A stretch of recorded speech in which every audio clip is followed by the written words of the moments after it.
Donc, avant l'épisode, je vous ai demandé à chacun, en fait, de faire votre choix pour les trophées individuels en ce début de saison, en ce premier quart de saison. Mais avant toute chose, je veux parler quand même brièvement des Jets de Winnipeg parce qu'on était censé en parler la semaine dernière. Je vous montre un peu le classement actuel dans l'Ouest. Les Jets de Winnipeg qui sont troisième dans la centrale.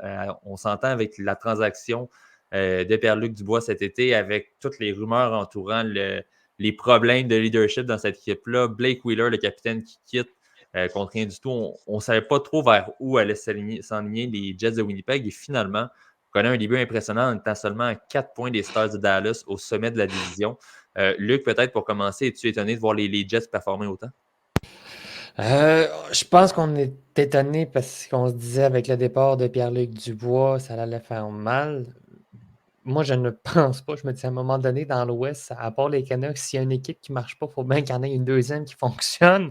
Et ça semble être le cas avec Winnipeg, alors que les deux autres équipes albertaines déçoivent. Je pense que du côté de Winnipeg, il y a eu plusieurs éléments l'an passé qui ont fait en sorte que cette équipe-là en a arraché. Connor Hellebuyck n'a pas connu sa meilleure saison. Moi, je pense simplement que c'est juste un retour à la normale pour Winnipeg. Je pense que cette équipe-là va vraiment se battre de manière très ferme pour l'une des places dans le meilleur quatrième. Je suis pas tant surpris. Je suis content pour eux, mais je suis pas tant surpris parce qu'il y a quand même beaucoup de relève aussi à Winnipeg offensivement. Pierre-Carl, de ton côté, es-tu étonné? C'est sûr, veux pas, j'en ai pas parlé, mais Hellebuck et Sheffley qui signent aussi des prolongations de 7 ans, ça peut peut-être aider à stabiliser un peu le groupe là-bas aussi. Oui, exactement. Puis quand tu as un corner là-bas, quand même, devant le filet, tu sais, ça somme toute, il y a quand même souvent des bonnes saisons. Donc, c'est sûr que ça l'aide. Puis, tu sais, on a quand même un bon top 6. Puis là, Luc parlait des jeunes. Tu sais, Cole Perfetti, c'est un des bons jeunes dans l'organisation. Puis cette année, ça va quand même bien. Puis, tu sais, à l'ajout d'Alexia Fallo aussi, je trouve qu'il performe super bien. Tu sais, on est allé chercher deux joueurs. Puis, ils surprennent, mais c'est toujours une équipe, je pense, qui vont se battre pour les séries éliminatoires. C'est comme pour le dernier spot là, pour rentrer aux séries éliminatoires. Quand on regarde les équipes dans l'Ouest, surtout dans leur division, je me dis que à chaque année, les Jets, avec le noyau qu'ils ont, sont capables de rentrer en série ou du moins être tout près des séries. Là. Je pense qu'ils ont une équipe de ce style-là. Mm-hmm. Julien également, c'est ça, on a Gabe Vilardi qui n'est pas là depuis plusieurs matchs. Donc, ça aussi, c'est une addition qu'on a eue dans la transaction du bois.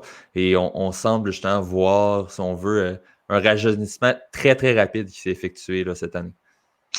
Ouais, moi, cette transaction-là, j'en revenais pas à quel point les Kings avaient, je trouve, quasiment surpayé. Iafallo, moi, je l'aimais beaucoup. C'est un gars qui joue de la bonne façon, qui a un bon patin. Vilardi, c'était un joueur de 24 ans qui venait d'avoir son éclosion. C'est un gros bonhomme. Puis là, c'est ça. Tu as les Perfetti, qui lui aussi a eu son année d'éclosion. Fait que tout ça mis ensemble. Tu regardes l'alignement, là, des Connor, des Shifley, Perfetti, Iafallo, Ehlers, Vilardi. À l'attaque, sont complètement là, boostés. D'un but, tu as Hellebuyck, qui est un des bons gardiens. Puis c'est fou parce qu'ils n'ont même pas des si bonnes statistiques que ça, les gardiens. Hellebuyck, c'est le meilleur des deux à 908. L'autre est à 877 Brossois. C'est pas des. C'est vraiment. Ça veut dire que leur taux d'efficacité n'est pas tant bon, mais qu'en avant, ils se marquent des buts. Ou qui n'ont pas trop de tirs par match. Donc, ça, c'est bon signe pour l'unité de 5 en avant. Donc, tu sais, moi, c'est surtout la défensive que je pense toujours, ça fait des années que c'est leur faiblesse, mais là, forcé d'admettre que ça n'a pas l'air que c'est tant leur faiblesse que ça. Il y a Morrissey là, qui est incroyable. Ah, il piétonne encore cette année. Là. Ça fait 2 ans qu'il est très, très bon. Il est incroyable. Ouais, t'as pas Young. Puis là, après ça, DeMello, c'est pas un top 4. Dylan, c'est pas un top 4. Samberg, c'est pas un top 4. Schmidt, ça a déjà été baissé. Mais c'est ça, c'est fou, qu'ils réussissent à faire quelque chose avec cette défensive-là. Mais écoute, je pense qu'ils ont un système qui fonctionne. Puis il y a de quoi qui marche. Puis moi, à un certain point, j'aimerais dire, tantôt vous parliez d'imputabilité chez le Canadien ou d'avoir, si on veut, une motivation ou un entraîneur qui serre un peu la vis. Rick Bonus, peut-être, est en train de gagner son pari quand l'an dernier, en série, a dit comme quoi son groupe, les leaders de son équipe se sont pas présentés, puis ça explique pourquoi son équipe est éliminée par Vegas. qui est revenu aussi, Rick Bowness, là, on s'entend aussi. Ça aussi, ça peut avoir un impact. Donc, non, intéressant. Ça va être à suivre du côté des Jets au cours du reste de la saison, mais un premier quart quand même très intéressant de leur côté également. Passons aux trophées individuels. Donc, je vous ai demandé 5 trophées. Commençons peut-être par celui qui va être le plus rapide à gérer, le Calder. Je me doute qu'on a pas mal tout le monde la même réponse. Donc, plus rapidement, Hugo en premier. Ouais, écoute, on peut pas. C'est Connor Bedard. Écoutez, Connor Bedard en ce moment joue du très beau hockey. Il est en fait, la lueur d'espoir dans le trou noir qui est les Blackhawks présentement. Donc, ouais, Connor Bedard. Voilà, j'ai rien d'autre à dire. Julien. Pas le choix. Mais les recrues de cette année-là font vraiment bien, là, honnêtement. Carson, moi, c'était mon préféré, bon, en fait, là, mais il m'impressionne vraiment. Non, c'est une très belle cuvée et même, je dirais, les autres joueurs qui sont à leur année recrue, qui avaient été repêchés un an ou deux plus tôt également, qui performent beaucoup. Luc. Mintyukov, puis Korchinski. Ouais, exact. Moi, je vais vous surprendre un peu. Je vais y aller avec quelqu'un qui frappe quand même de façon très constante dans la ligue, qui frappe à moyenne de 280 verges. Zach Benson. Ah, je m'excuse, je me suis mélangé avec Johan Benson. Je suis désolé. Non, sérieusement, Connor Bedard. Je voulais faire juste la petite joke, c'est tout. Mais sincèrement, Connor Bedard, haut la main. C'est sûr que moi, personnellement, j'aurais peut-être un petit fait pour Marco Rossi aussi, avec le Wild du Minnesota et Adam Fantilli. Mais oui, je vais aller avec tout le monde, puis avec Connor Bedard. Mais on peut dire, excuse Nick, on peut dire aussi que Bedard et Fantilli, en ce moment, ont quand même gagné en maturité assez rapidement. Là. Ils ont un impact direct avec leur club. Oui, puis tu parles de Rossi, a finalement compté cette saison après l'an dernier, avait joué beaucoup de matchs quand même dans la Ligue nationale, puis ça ne voulait pas débloquer, puis une fois qu'il a compté, ben là, il semble avoir trouvé un air d'aller, donc c'est très le fun pour lui, surtout après ce qu'il a vécu au cours des dernières années. Pierre-Carl? Moi aussi, ça va être Connor Bedard. Écoute, quasiment un point par match dans une équipe qui s'en va nulle part. Puis sinon, faut quand même, je pense que Luke Hughes va être quand même considéré, là, joue très bien avec les Devils du New Jersey. Oui, également. Et bon, il y a peut-être Logan Cooley aussi qui a une bonne saison, quoique ça a ralenti peut-être un petit peu dernièrement. Donc, des fois, on le voit avec le long calendrier chargé de la Ligue nationale. Ça se complique un peu des fois pour les joueurs universitaires quand on n'est pas habitué à un aussi long calendrier, mais j'y vais aussi avec Bedard de mon côté. Mais Mintyukov, il y a juste 4 points de moins que Bedard, c'est un défenseur. Oui, c'est impressionnant. Il a beaucoup de candidats avec les Ducks. C'est fou, là. Prochain trophée, le Jack Adams. J'ai hâte de vous entendre. Il y a quand même plusieurs choix possibles. Commençons avec toi, Julien.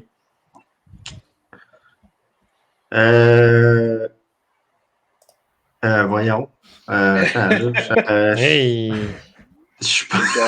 Julien est trop neutre. Tantôt, j'y ai passé, puis là, je me suis comme pu... voyons, de... Attends une minute, là, je vais checker dans mes... Luc? Vas-y donc, quelqu'un d'autre. Là. Ah oui! Ah ben, vas-y, Julien. Ben, écoute, on a parlé tantôt, Rick Bowness. C'est lui que j'avais mis. Parce que par rapport à ce qui s'est passé l'année passée, à où son équipe est en ce moment, puis la qualité de son équipe, on s'entend, personne ne s'attendait à ça. Non. Mais là, c'est très préliminaire, parce qu'on s'entend, le quart de la saison, c'est tôt, ça se peut que je change. Là. Mais pour l'instant, celui que je trouve qui réussit un peu un tour de magie par rapport aux attentes, je dirais que ça serait Rick Bowness. Luc? Le choix était très, très, très difficile à faire. Je vais y aller, moi, de mon côté, avec Peter Laviolette. Puis mon choix là-dedans, c'est de savoir les équipes qui ont qui ont effectué le moins de transactions ou qui ont perdu des morceaux importants par rapport à l'an passé et qui ont permis à des joueurs de progresser. Je pense que les Rangers, cette année, sont à ce niveau-là. Je pourrais donner le Rob Brindamour, mais on sait que Brindamour est avec une équipe qui est à maturité. Et l'an passé, les Rangers ont eu beaucoup de difficultés. Non seulement peut-être en fin de saison, mais surtout en séries éliminatoires. Ça n'a pas été facile, même contre les Devils. Ça a été périlleux. Moi, je pense que pour l'instant, mon candidat serait vraiment Peter Laviolette. Jim Montgomery serait mon deuxième parce que maintenir les Bruins aussi haut que ça, avec la perte de Krejci et de Bergeron, il faut le mentionner. Donc, moi, ce serait Laviolette premier et Montgomery deuxième. Puis Peter Laviolette, c'est le gars qui a fait starter Lafrenière, enfin. Oui, également. Oui, enfin. Moi, je vais aller, pas le choix de considérer Jim Montgomery à nouveau cette année. Les Bruins sont quand même 14 victoires, 4 défaites, puis je pense qu'ils ont 2 défaites là, dernièrement. Donc, toute une fiche, après avoir perdu Krejci, Bergeron, il y a Orlov, Bertuzzi, Taylor Hall qui sont partis. Je n'étais pas emballé par les ajouts qu'ils avaient fait. Finalement, lorsqu'on regarde ça, même Pavel Zacha, là, qui est comme premier centre, joue très bien. Ou même la recrue Mathieu Poitras se débrouille très bien. Je m'attendais à zéro à ça, mais ils sont tout le temps très bien coachés, puis tout le temps une bonne équipe, notamment grâce à leur système de jeu puis à l'entraîneur. Je vais également avec Montgomery, en fait. Puis, l'an dernier, on le donnait un peu à Montgomery par défaut. Puis, je me demandais si c'était pas. Il avait simplement pas hérité d'une excellente équipe avec une excellente culture. Puis, c'était comme le fruit des dernières saisons. Parce qu'avec Bruce Cassidy, on avait quand même des très bonnes saisons du côté de Boston. Mais là, force est d'admettre, avec les départs, comme vous le disiez tantôt, de Bergeron et Krejci à la ligne de centre, c'est incroyable de voir cette équipe-là encore là. À chaque année, on se dit c'est la fin, on va descendre, mais on continue de performer. Sinon, peut-être un deuxième nom que j'avais en tête, puis je suis surpris de ne pas nécessairement l'avoir entendu. C'est pas mon préféré, mais John Tortorella avec les Flyers, quand même, de les maintenir présentement en position de série encore, ça va ralentir probablement. On l'a vu déjà que c'est un peu plus difficile. Mais tout de même, là, avec cette formation-là que tout le monde voyait bon dernier dans leur division, c'est impressionnant de voir ce qu'il est capable de faire encore en 2023-2024. Hugo? Ben, t'as volé mon pic. Parce que moi, j'avais dit Tortorella. En fait, j'étais super indécis entre Tortorella et Spencer Carberry des Capitals de Washington, qui, malgré tout, malgré une division quand même assez faible, comme Tortorella, pas un club super nanti, des joueurs qui sont un peu en panne en ce moment, mais les Capitals ont quand même une fiche de 10-6-2. Donc c'est quand même très bien. Puis là, j'ai vu Éloi dans un commentaire. Exactement, je l'affiche à l'écran. C'est ça, exact. Donc Éloi aussi, qui parle de Rick Tocchet. Je veux dire, ce qui se passe avec les Canucks en ce moment, c'est incroyable. C'est super impressionnant. Donc, c'est sûr qu'il est dans la conversation, mais si j'avais à résumer mon choix, ça serait définitivement John Tortorella en ce moment. C'est fou parce qu'on pourrait même parler à la limite de Bruce Cassidy, que j'ai parlé rapidement, mais que les Golden Knights, malgré la Coupe Stanley, on revient encore en étant au sommet du classement, en ayant une excellente saison.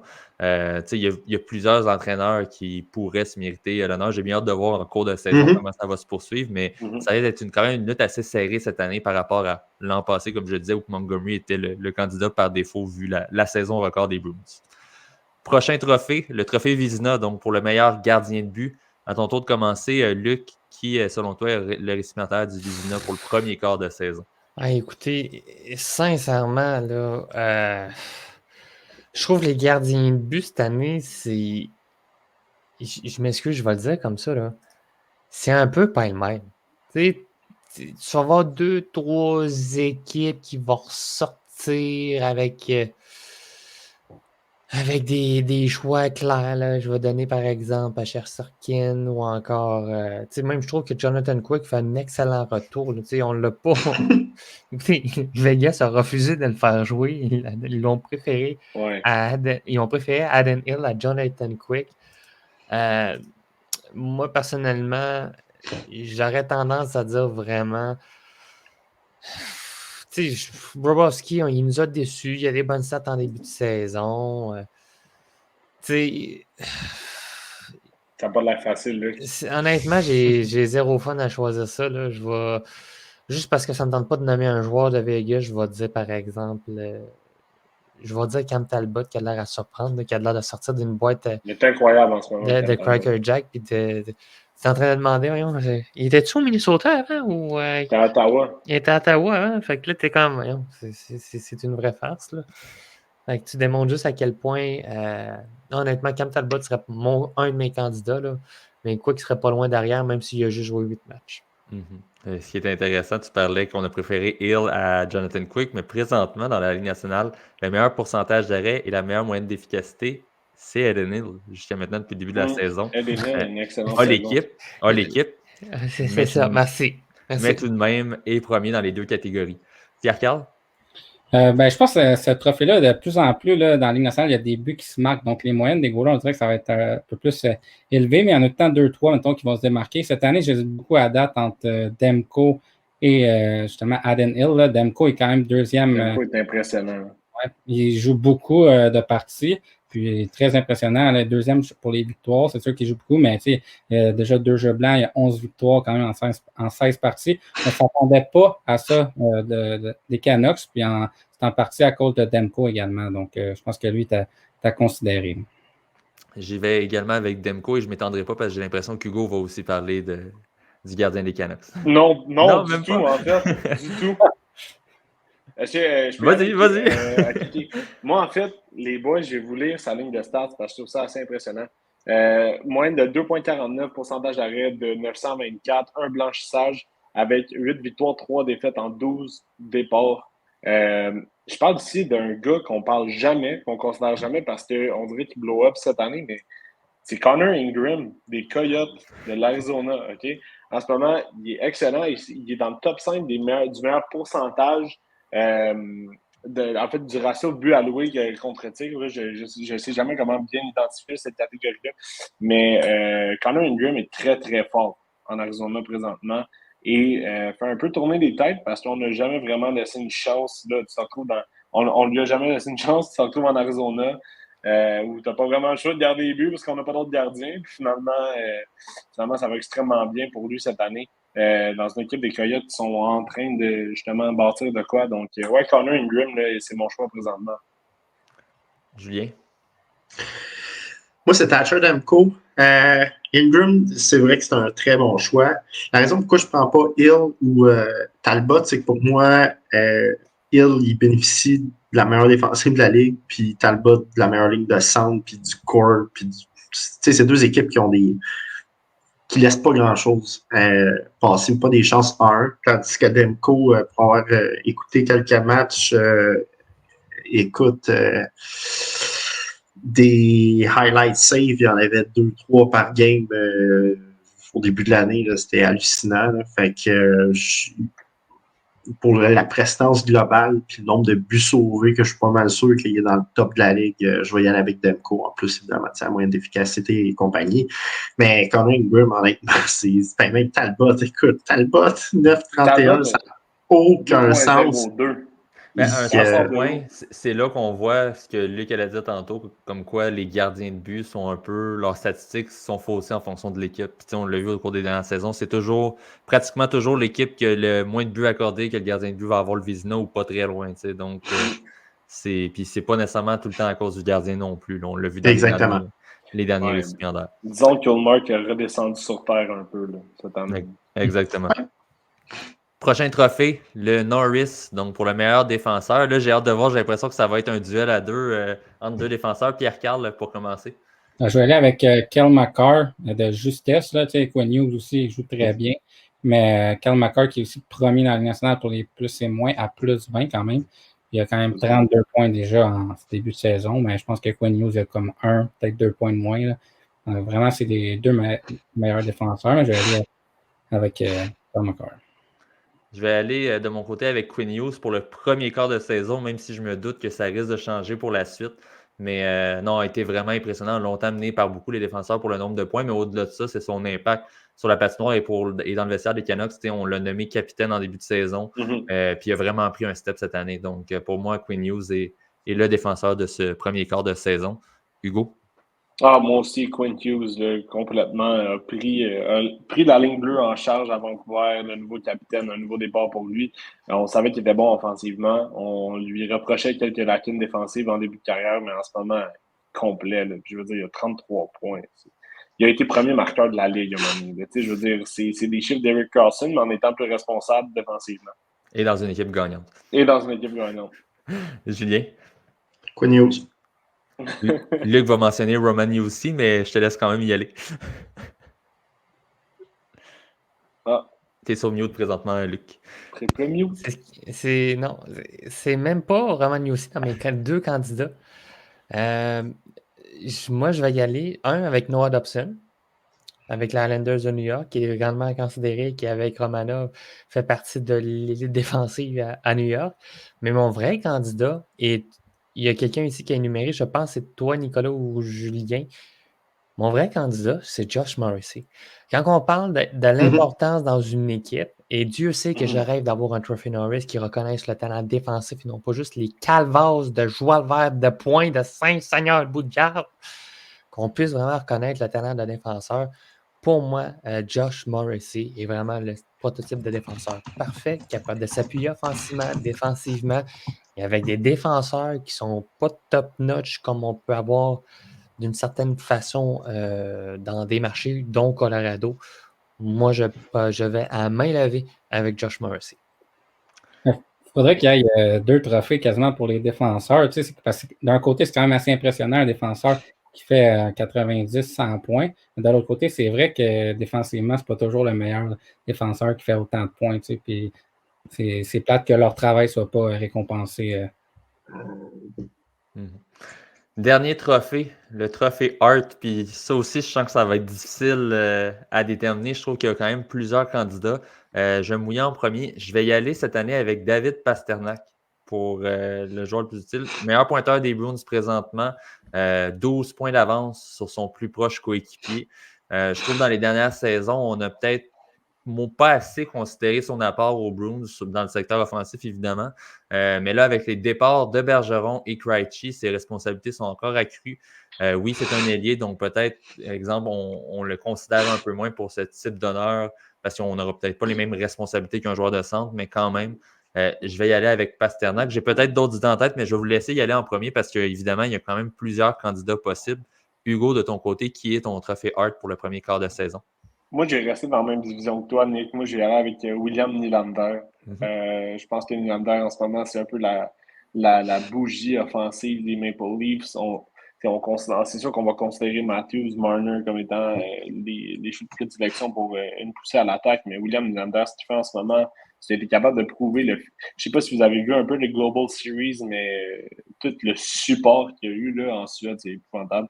C'est malade pour lui. Puis en ce moment, on dirait que il joue à sa juste, en fait, pas il joue à sa juste valeur, mais il y avait tellement de problèmes de négociation avec lui au début de sa carrière qu'en ce moment, le contrat qu'il a signé, on s'entend que c'est quasiment un rabais, là. Il joue très bien, puis il est utilisé à toutes les sauces, semble très calme avec la rondelle, puis ouais, non. Il est clairement là, la bougie d'allumage des Maple Leafs présentement. Julien? Moi, j'avais Quinn Hughes encore. Premier dans les minutes jouées dans le national, deuxième dans les plus et moins, troisième dans les points, quatrième. Moi, honnêtement, ce gars-là, là, cette année, moi, je trouve qu'il est sur une autre planète. C'est vraiment, il est dominant, il fait tout. Il récupère des rondelles, il gagne ses bâtons un contre un grâce à sa vitesse, puis à son intelligence avec son bâton. Honnêtement, là, moi, c'est Quinn Hughes all the way là, cette année, j'en reviens pas. Puis je l'haïssais, je disais tellement de bêtises sur lui dans les 2-3 dernières années, parce qu'il était prêt de jouer dans sa zone. Puis je sais pas ce qui s'est passé, mais depuis qu'il le sait, là, il a changé bout pour bout. Genre, c'est un des meilleurs dans sa zone. Je comprends rien, honnêtement. Là. Puis le fait qu'il soit meilleur dans sa zone, ça lui fait plus produire. Ça, il faudrait peut-être que les joueurs du Canadien commencent à comprendre ça aussi. Trevor Timmins ne comprend rien non plus par rapport aux performances de Quinn Hughes cette saison. Lui qui pensait qu'il allait être trop petit pour la Ligue nationale pour être un bon défenseur dans la Ligue nationale. Parle-moi pas de ce gars-là, s'il te plaît. Luc, de ton côté, ton trophée Hart? Je vais y aller avec Artemi Panarin. C'était mon autre choix. J'avais le goût d'aller avec Jake Huntinger parce qu'il y a une des raisons pour laquelle les Stars sont quand même assez hauts. J'hésitais entre Huntinger et Panarin parce que les équipes sont vraiment concentrées sur eux. Pas concentrés sur eux, mais ils ont du leadership à démontrer autant devant le filet que sur la patinoire offensivement dans le cas de Panarin. J'y vais avec Panarin parce qu'avec le départ de Tarasenko, le départ de Patrick Kane qu'on avait ramené pour venir appuyer, j'ai comme l'impression qu'on dirait que c'est comme devenu l'équipe de Zibanejad et de Panarin, vraiment clairement, parce qu'on n'a pas tenté de les garder. On n'a pas tenté de garder les deux autres au sein de la formation et ça permet avec ces vétérans-là de permettre aux jeunes de vraiment prendre leur espace offensivement, chose qu'on était peut-être un peu trop en attente chez les Rangers. Pierre-Carl? Je vais vous surprendre un petit peu, là, mais moi, je pense qu'il ne faudrait pas écarter Connor McDavid non plus. Quand même 12 points à ses 3 derniers matchs. Puis si Si, honnêtement, les Oilers sont capables de revenir puis ils font les séries, ben, on est encore très tôt dans la saison, mais il va falloir le considérer. Je pense qu'il est juste 9 points derrière Kucherov, puis il est bien capable de faire beaucoup de points, puis d'être le moteur aussi de son équipe. En fait, les Oilers n'ont pas le choix, là, que ça vienne de lui. Mais c'est ça. Puis là, je regardais leur calendrier. Ils ont un match à l'étranger demain, puis ensuite, c'est 6 parties à la maison. Donc, si un joueur qui est capable de porter son équipe, c'est bien lui, puis les ramener dans le portrait des séries éliminatoires. Non, effectivement. Puis même, en fait, on n'est déjà pas très loin des séries vu la séquence de 3 victoires de suite. On s'est ramené assez rapidement dans le portrait. Et comme tu le dis, on a 1 ou 2 matchs en main sur certaines formations et un calendrier favorable. Donc, ça sera à suivre également du côté d'Edmonton, mais ça semble aller un peu mieux depuis quelques rencontres.